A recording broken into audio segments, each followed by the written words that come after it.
রাত গভীর হলো, নদীর বয়ে যাওয়া ঢেউয়ের উপচে পড়া শব্দ কানে বাজতে লাগলো। নির্জন বাতাস হু হু করে ঢুকে যখন আমাকে শুইয়ে দিল, আমার মন তখন অস্থিরতায় ডুবে গেল। নতুন জায়গা, নতুন সব কিছু, আমার আশেপাশে আমার আপন কেউ নেই। গহীন জঙ্গলের মধ্যে মনে হলো আমি একাকী আছি, সব থেকেও আমার কেউ নেই। আমি নিজেকে সামলাতে পারিনি, হু হু করে উচ্চস্বরে কেঁদে উঠলাম। মনে হচ্ছিল যত কাঁদতে পারবো ততই আমার শান্তি। আমার কান্না বোধ হয় মাদাম শুনেছে। তিনি এসে অবাক হয়ে আমার দিকে তাকিয়ে জিজ্ঞেস করলেন, কি হলো, তুমি কাঁদছো কেন এত রাতে? কোনো উত্তর দিতে পারিনি আমি। কান্নার গতি আরো বাড়লো। মাদাম আবার এসে আমার কাছে সান্ত্বনা দিতে লাগলো। সোনা বাচ্চা, কাঁদে না, বলো কি হয়েছে, শরীর খারাপ লাগছে, মা বাবাকে মিস করছো? মাথা নাড়ালাম, না। তাহলে বলো কি হয়েছে, বলে তিনি আমার চোখের জল মুছে দিতে লাগলেন। আমি ওনাকে আচমকা জড়িয়ে ধরলাম। দু হাত দিয়ে মাদামও আমায় আগলে নিলেন। পিঠ চাপড়ে বললেন, কেঁদো না, কান্নার কারণ আমাকে বলতে পারো। আমি চোখ মুখ মুছে নড়ে চড়ে উঠলাম। মাদামকে নিয়ে দরজা খুলে বাহিরে বসলাম। নদীর তীর থেকে ঠান্ডা বাতাস হু হু শব্দে আসছিল। স্কার্ফ দিয়ে দুজনে ভালো করে মাথা ঢেকে নিলাম। মাদামকে বড় আপন আপন লাগছে, কেমন যেন ভরসা খুঁজে পাচ্ছে ওনার মধ্যে। আমি নির্দ্বিধে ওনাকে সব বললাম, আমার সাথে ঘটে যাওয়া সব সব শুনে উনি গভীর হয়ে বসে রইলেন। ভয় লাগতে লাগলো আমার। সব সত্যি জানার পর উনি হয়তো বের করে দেবেন আমায়, কিন্তু এমনটা হয়নি। উনি আমাকে অবাক করে দিয়ে আমার হাত ধরে বলছেন, যা হবার হয়েছে সব ভুলে যাও, মুছে দাও মন থেকে। নতুন করে সব শুরু করার ইচ্ছে যখন করেছো, তাহলে তুমি পারবে। যে ইচ্ছে করে সামনে আগায় সেই পারে। তুমি আমার বাসায় যতদিন ইচ্ছে থাকতে পারো। আরেকটা কথা, তোমার যদি খুব একা লাগে, তুমি আমাকে মা বলে ডাকতে পারো, মায়ের চোখে দেখতে পারো। আবেগে আপ্লুত হয়ে গেছি আমি মাদামের কথায়। এ যেন মেঘনা চাইতেই জল। আমি খুশিতে ওনার হাত ধরে একটা চুমু খেলাম। এই অসম্ভব সুন্দর পরিবেশ ছেড়ে ঘরে আর যেতে ইচ্ছে করলো না আমার। বাকি রাত আমরা নানান রকম গল্প করে সেই জায়গায় কাটিয়ে দিলাম। সকালে উঠে জবের খোঁজে বের হলাম। কফি শপ, বুক শপ, এই সব জায়গায় আমার কাছে কমফোর্টেবল মনে হয়, তাই এরকম কয়েকটা সিভি জমা দিলাম। 2 দিন অপেক্ষা করার পর একটা কফি শপে চাকরি হয়ে গেল। মাদামও খুশি। সকালে উঠে নাস্তা বানানোর আগে দেখি মাদাম আমার জন্য নাস্তা নিয়ে হাজির। সব সময় তিনি অমন করেন। এমন করো কেন বললে তিনি অভিমানী মুখ নিয়ে বলে, আমাকে মা মানিস তো, মায়েরা তো এমনই হয়। আমিও মাঝে মাঝে রাতের বেলায় বাঙালি খাবার রান্না করি। মাদাম টুকটাক খান, বলেন ভালো লাগছে। সব থেকে বিকেলে ফেরার সময় দেখি রোন নদীর পাশে অনেক পর্যটক। গোদলি, নীরব হাওয়া, শান্ত পরিবেশ, এসব কিছু একবার চক্ষু গোচর করে আমিও আর লোভ সামলাতে পারিনি। ঘাসের উপর রাখা একটা কাঠের বেঞ্চে গিয়ে বসে পড়ি। পর্যটক অনেক, তারা গল্প করছে, কথা বলছে, আড্ডা দিচ্ছে, ছবি তুলছে। আমার পরিচিত কেউ নেই এখানে। আমি চুপচাপ নদীর পানে চেয়ে রইলাম। আমার পুরনো সব কিছু একে একে মনে পড়তে লাগলো। যত বলি ভুলে যাব, তত মনে পড়ে। সবার কথা মনে পড়ে, তখন কলিজা কাঁদে। এই মুহূর্তে সবার আগে আমার ছেলের কথা মনে পড়ছে। চোখ বন্ধ করলেই ছেলের কবরের প্রতিছবি ভেসে ওঠে। কতদিন দাঁড়ায়নি গিয়ে তার কবরের পারে। মা বাবা, ভাই ভাবি সবাইকে মিস করি আমি। তারা কি জানে তাদের ছাড়া এক একটা দিন আমার নরক যন্ত্রণার সমান।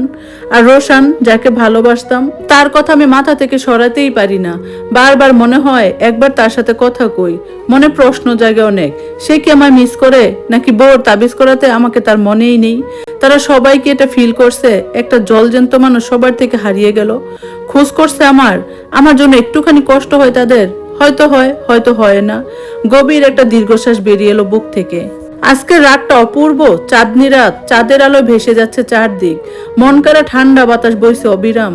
আমি রুমের লাইট অফ করে জানালার গ্রিল ঘেঁষে দাঁড়িয়ে রইলাম। চুলের বেনি খুলে দিলাম। খোলা চুল বাতাসের ঝাপটায় চুল এলোমেলো হয়ে যাচ্ছে। বিষয়টা বেশ ভালো লাগছে আমার।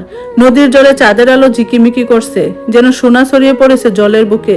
এই শান্ত সৌন্দর্য মন ছুঁয়ে যাচ্ছে আমার। অনুভব করলাম, প্রকৃতির সৌন্দর্য উপভোগ করতে সবসময় কারো সঙ্গে থাকা লাগে। একাকিত্ব অনেক সময় ভয়ঙ্কর সুন্দর জিনিসটা উপহার দেয়। কোনো প্যারা থাকে না, সমস্ত মনোযোগ থাকে প্রকৃতির সৌন্দর্যে। বেখেয়ালি আমি হঠাৎ কিছুর একটা আওয়াজ পেলাম। স্থির হয়ে কান পাতলাম। আওয়াজটা কোথা থেকে আসছে তা বোঝার চেষ্টা করলাম। গতকাল মাদামের বিশ্ববিদ্যালয় পড়ুয়া ছেলে এসেছে এই বাড়িতে। হয়তো সে ঘরে কিছু করছে, মন স্থির রাখতে পারলাম না। কিছু একটা অস্বাভাবিক মনে হলো। রুম থেকে বের হয়ে করিডোরে পেরিয়ে মাদামের ছেলের রুমের কাছে গেলাম। দরজা খোলা, অথচ ভেতরে কেউ নেই। ঘরে ঢুকে ব্যালকনিতে গিয়ে দেখলাম সেখানেও নেই। করিডোর থেকে কারো পায়ের আওয়াজ পেয়ে চমকালাম। ভয় ভয় মনে দ্রুত পায়ে বের হয়ে এলাম। লাইটের আলো স্পষ্ট দেখতে পেলাম মাদামের ছেলে আদ্রিয়ানকে। সে সোজা উপরে সিঁড়ি বেয়ে উঠেছে। বিষয়টা ভালো লক্ষণ মনে হলো না। দ্রুত মাদামের দরজায় গিয়ে কয়েকবার ডাকলাম, কিন্তু মাদাম সম্ভবত গভীর ঘুমে, তাই শুনলো না। আমি সিঁড়ি বেয়ে উপরে উঠতে লাগলাম, কোথাও ছেলেটা নেই। চোখ গেল ছাদের দরজার দিকে, দরজা খোলা। আজব লাগলো, এত রাতে ছেলেটা ছাদে কি করছে। পরে মনে হলো অনেক রাতে ছাদে পায়চারি করতে ভালোবাসে, সেটাই হয়তো। তবুও কৌতূহল থামাতে পারলাম না, ধীরে পায়ে ছাদে উঠলাম। কনকনে ঠান্ডা হাওয়া গায়ে এসে লাগতে মনে হলো ওভারকোট ছাড়া এখানে আসা উচিত হয়নি। চোখ ফেরালাম চারপাশে, এক কোণে আদ্রিয়ানকে দেখে আটকে উঠলাম। সে ছাদের কান্নি আসে একদম কাছে দাঁড়িয়ে। বুক কাঁপতে লাগলো আমার, মনে হলো ছেলেটা কি আত্মহত্যা করতে চাইছে। ব্যস্ত পায়ে ছুটে গেলাম। ছেলেটা এক পা ছাদের বাইরে ফেলতে ঝট করে ধরে ফেললাম তার হাত। ভার সামলাতে না পেরে দুজন একসঙ্গে ছাদের উপর পড়ে গেলাম। শ্বাস ওঠানামা করতে লাগলো আমার, তবুও স্বস্তির নিঃশ্বাস ফেললাম। যাক, মানুষটাকে অন্তত আত্মহত্যা করতে দেইনি। আদ্রিয়ান অবাক চোখে তাকিয়ে রইল আমার দিকে, তারপর প্রশ্ন করলো ইংরেজিতে, কে তুমি? আমাকে মরতে দিলে না কেন? পাগল হয়েছেন আপনি? মরে যাবেন কেন? তার কৈফিয়ত জানতে চাইলে সে বলল, তোমাকে কৈফিয়ত দিব কেন? তুমি কে, আর এত রাতে এখানে কেন? আমি শান্ত গলায় বললাম, আমি আপনাদের বাসায় থাকি, দিনে কফি শপে কাজ করি, তাই আপনার সাথে দেখা হয়নি। মাদামের সাথে আমার ভালো সম্পর্ক আছে। সে মুখ ঘুরিয়ে বলল, ও এবার যান নিজের ঘরে, আপনাকে না নিয়ে যাব না। বললাম আমি, আজব মেয়ে তো, যান বলছি। ধমক দিল সে। ধমক গায়ে মাখলাম না আমি, মনে মনে ভাবলাম, মানুষ যখন নিজের সাথে পেরে ওঠে না তখনই আত্মহত্যা করতে চায়। নিশ্চয়ই আদ্রিয়ানও এমন কোনো ভয়াবহ যন্ত্রণার ভেতর দিয়ে যাচ্ছে। এখন যদি চলে যায় অঘটন ঘটিয়ে ফেলবে সে। শরীরের সব জোর দিয়ে শক্ত করে পেছন থেকে আদ্রিয়ানকে ধরে ফেললাম। একরকম জোর করে তাকে নিচে নামিয়ে আনলাম। সে বিড়বিড় করে বলছিল, পাগল পাগল। মাদামের দরজার সামনে এসে থামলাম। অবশেষে আমার ডাক মাদামের কর্ণগোচর হলো। তিনি দরজা খুললেন। আমি আদ্রিয়ানকে মাদামের সামনে ঠেলে দিলাম আর পুরো ঘটনা খুলে বললাম। সব শুনে মাদাম কান্নায় ভেঙে পড়লো। আদ্রিয়ান মাদামকে শান্ত করার চেষ্টা করতে লাগলো। আমি চুপচাপ রুমে চলে এলাম। হিটার অন করে শুয়ে পড়তে যাচ্ছি, এমন সময় দরজায় টোকা পড়লো। কে? জিজ্ঞেস করলাম। বাইরে থেকে উত্তর এলো, আমি আদ্রিয়ান, দরজা খুলবেন? আমি দরজা খুললাম। আদ্রিয়ান বলল, তুমি আমার বন্ধু হবে?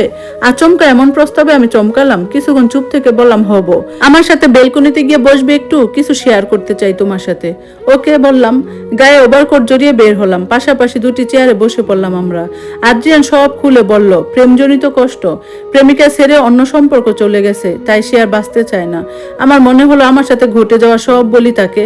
আমি আমার জীবনের কষ্টের কথা তাকে বললাম। তারপর জিজ্ঞেস করলাম, আমার কষ্টের তুলনায় কি আপনার কষ্ট বেশি হয়ে গেল?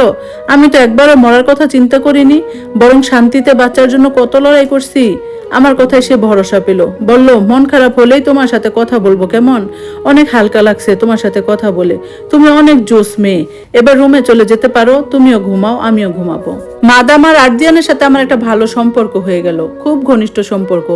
এখন আমার সময় দিব্যি চলে যায়, এত একা লাগে না। তবুও বাড়ির কথা খুব মনে পড়ে, বলতেই মনে নাই। গত সপ্তাহে পত্রিকায় হুট করে দেখি আমার ছবি। পত্রিকাটা মাত্র একজন শপে দিয়ে গিয়েছিল। রোজ পত্রিকায় চোখ বুলানো আমার অভ্যাস, তাতে একটু চোখ বুলিয়ে সন্ধান চাই। এমন একটা কলামে আমার ছবি আর নাম দেখে আমি চমকে উঠি, দ্রুত সেটা লুকিয়ে ফেলি। এমনিতে আমি তেমন একটা বাহিরে যাই না। শপ আর বাসা আর নদীর ঘাট, এই হলো আমার সীমানা। তার উপর মুখে মাস্ক থাকে, তাই কেউ চিনতে পারেনি, আর পারবেও না। তবুও সেই সন্ধান চাই কলামটা দেখার পর থেকে অস্থিরতা লাগছিল প্রচন্ড ভাবে। কে আমার খোঁজ করলো, আপা নাকি রোশান? সেখানে যে নাম্বার দেওয়া ছিল সেটা আননোন নাম্বার, চিনতে পারিনি। কয়েকদিন আমার ঘুম হারাম হয়ে গেল। বাড়ির কথা এত বেশি মনে পড়তে লাগলো যে বলার মতো না। বারবার মা বাবার মুখ চোখের সামনে ভেসে উঠতে লাগলো। নিজের ভেতর খুব খারাপ লাগতে লাগলো। মনে হতে লাগলো, মা তো কম কষ্ট করে বড় করেননি আমাকে। হয়তো দুই একটা কথা বলছে রাগের মাথায়, তাই বলে মায়ের উপর এত রাগ করা ঠিক হয়নি। হয়তো আমার কথা মায়ের খুব মনে পড়ে। তাদের সাথে যোগাযোগ করার জন্য আমার ভেতরে কেমন একটা অস্থিরতা শুরু হলো যে নিজের ব্যালেন্স ঠিক রাখতে পারলাম না। ঠিক করলাম যোগাযোগ করব, না করলে মন শান্তি পাবে না। এদিকে ভেঙে পড়া আদ্রিয়ানকে বন্ধু হয়ে পাশে থেকে সামলে দেওয়ার পর সে আমার প্রতি মুগ্ধ হয়ে পড়লো। আদ্রিয়ান অবাক করা চোখে তাকিয়ে থাকতো আমার দিকে। রোজ ফুল এনে দিত, মুখে কিছু বলতো না, আবার কখনো অসম্মানও করেনি। তার চোখের দিকে তাকিয়ে আমি সব বুঝতে পারতাম, সব পড়ে ফেলতাম। এসব দেখে আমি তার সাথে কথা বলা কমিয়ে দিলাম, দূরত্ব বাড়ালাম। সে আবার প্যারিসে ফিরে গেল। এক ছুটির দিনে বিকেলে মাদাম আর আমি রোন নদীর পাশে বেঞ্চে বসেছিলাম। মাদাম তখন আমাকে ডেকে ইতস্ত করতে লাগলেন, আর চোখে পরখ করলাম সেটা। পরে ওনার হাত ধরে হেসে বললাম, নিশ্চয়ই কিছু বলতে চান আমাকে, এমন না করে বলে ফেলুন নির্দ্বিধায়। মাদাম একটু ইতস্ত করে বললেন, আদ্রিয়ান তোমাকে বউ বানাতে চায়। কি বলে কয়েক সেকেন্ড স্তব্ধ হয়ে গেলাম আমি। বিয়ের কথা মনে পড়তেই আগের বিয়ের গুলোর কথা মনে হয়ে গেল। মুখে তাচ্ছিলের হাসি হাসলো অটোমেটিক।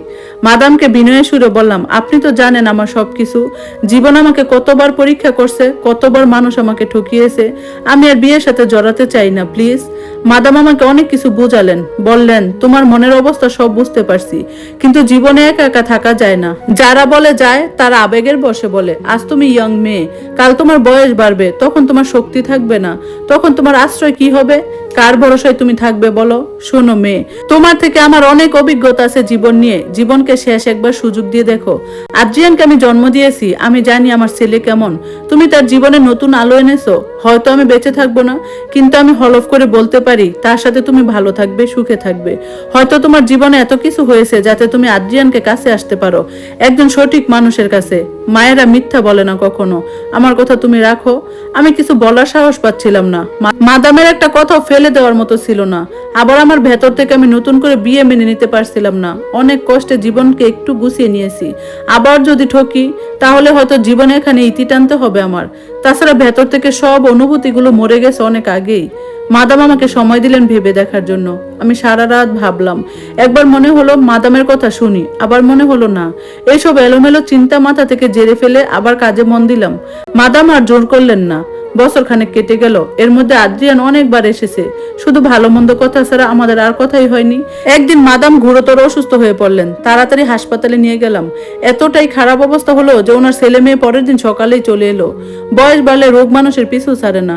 কোনোটা প্রকাশ্যে থাকে, কোনোটা গোপনে। মাদামের গ্যাসের সমস্যা আগে থেকেই ছিল। কদিন ধরে সেটা গুরুতর হয়ে উঠলে ডাক্তারের পরামর্শে গ্যাসের ভালো ওষুধ খেতে শুরু করেছিলেন।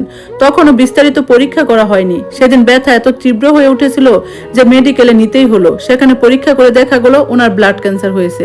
সেদিনে আমরা তিনজন মিলে ওনাকে প্যারিসের নামকরা হাসপাতালে নিয়ে গেলাম। অনেক ব্যাগ রক্ত জোগাড় করতে হলো, কিন্তু যত রক্ত দেওয়া হলো সব বের হয়ে যাচ্ছিল। শরীরে কিছুই থাকছিল না। এভাবে সপ্তাহ যায়নি, উনি আমাদের ছেড়ে চলে গেলেন। মুমূর্ষু অবস্থায় কথা বলার শক্তি ছিল না ওনার। আদ্রিয়ান, আমি আর ওনার মেয়ে পাশেই ছিলাম। মাদাম ওনার কাপা কাপা হাতে আমার আর আদ্রিয়ানের হাত এক করে ওনার মেয়ের দিকে তাকিয়ে কি যেন বললেন। ওনার কোনো কথা স্পষ্ট না, তবু আমাদের কারো বুঝতে বাকি রইল না উনি কি বলতে চেয়েছেন। মাদাম চলে যাওয়ার পর ওনার ছেলে মেয়ের মতোই আমার মন ভেঙে গিয়েছিল। আমার মনে হয়েছিল এই অপরিচিত শহরে আমার সবচেয়ে আপনজন আমাকে ছেড়ে চলে গেছে। যিনি মা হয়ে আগলে রেখেছিলেন, বুকের ভেতর আশ্রয় দিয়েছিলেন, মন খারাপের রাতে পাশে থেকেছিলেন, সেই মানুষটা আর নেই। প্রচন্ড যন্ত্রণা হচ্ছিল। আমি প্রচুর কেঁদেছিলাম। তবুও নিজেকে শক্ত করে ওনার সন্তানদের সাহস দিয়েছিলাম। এক সন্ধ্যায় ওনার মেয়ে আমার পাশে বসে হাত ধরে বলল, মা নেই, এত বড় বাড়ি একা পড়ে থাকবে, তুমি ভাইয়াকে বিয়ে করো, মায়ের কথাটা রাখো, এই বাড়িতে আলো জ্বলুক, সুখ ফিরুক। আমি মুচকি হেসে মাথা নিচু করলাম, কারণ আমি সিদ্ধান্ত নিয়েছিলাম মাদামের মৃত্যুর দিনই আমি ওনার শেষ কথা রাখবো, আদ্রিয়ানকে বিয়ে করব, যা হবার হবে। অল্প কিছু আত্মীয় স্বজনের উপস্থিতিতে আমাদের বিয়ে হলো। মাদামের মৃত্যুর পরে সেদিনই আমি আদ্রিয়ানের মুখে প্রথম বিশুদ্ধ হাসিটা দেখলাম। তার মুখে এত স্বচ্ছ আনন্দ, এত প্রাণ দেখে আমার নিজের অজান্তে হাসি ফুটে মুখে। বয়স খুব বেশি হবে না, 28 কিংবা 29, প্রায় আমার সমানই। সিমসাম গড়ন, কালো মণির মতো উজ্জ্বল চোখ, ধবধবে চেহারার এক ছেলের সুখের কারণ হতে পারবো, এটা কি কখনো ভাবতে পেরেছিলাম? দিনগুলো ভালো চলতে লাগলো। একসাথে থাকা, গল্প করা, নদীর পাড়ে বসে রাতের হাওয়া খাওয়া, জ্যোৎস্না দেখা, কত কথা, কত ছোট ছোট মুহূর্ত কাটতে লাগলো। তবুও মাঝে মাঝে থমকে যেতাম। মনে হতো যদি এত ভালোবাসার পরও একদিন ঠকে যাই, তখন আমি কি করব? কিন্তু আমার ভয় সত্যি হয়নি। ধীরে ধীরে বিয়ের 10 বছর হতে চলছে। আমরা এখন একসাথে আছি। এই 10 বছর আদ্রিয়ান কখনো আমাকে তুই সম্বোধন করেনি। সবসময় সম্মান দিয়ে কথা বলেছে, কেয়ার করেছে, আগলে রেখেছে, যেমন মাদাম রাখতেন। মন কাঁদে মাঝে মাঝে এই ভেবে, যদি অতীতের তিক্ততা আমাকে দমিয়ে রাখতো তাহলে কি সুখ খুঁজে পেতাম?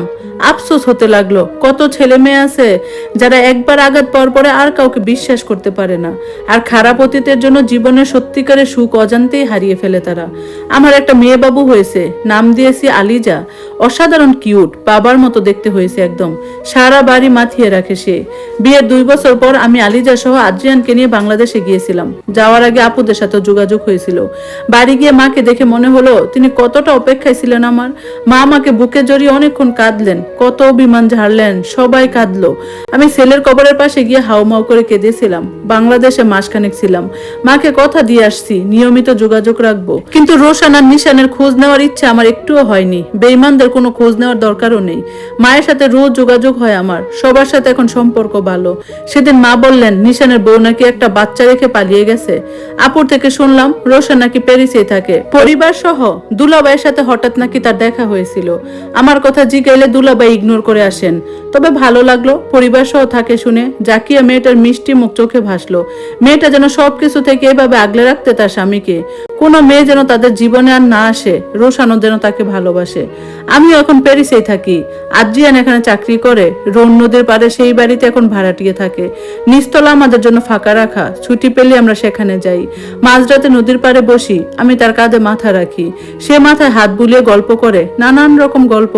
আর আমি মনে মনে মাদামের কথা মনে করি। ওনার এত ইচ্ছে ছিল, অথচ দেখে যেতে পারলো না আমাদের। বুকের ভেতর থেকে একটা নির্মম হাহাকার চলে আসে নিজের অজান্তেই।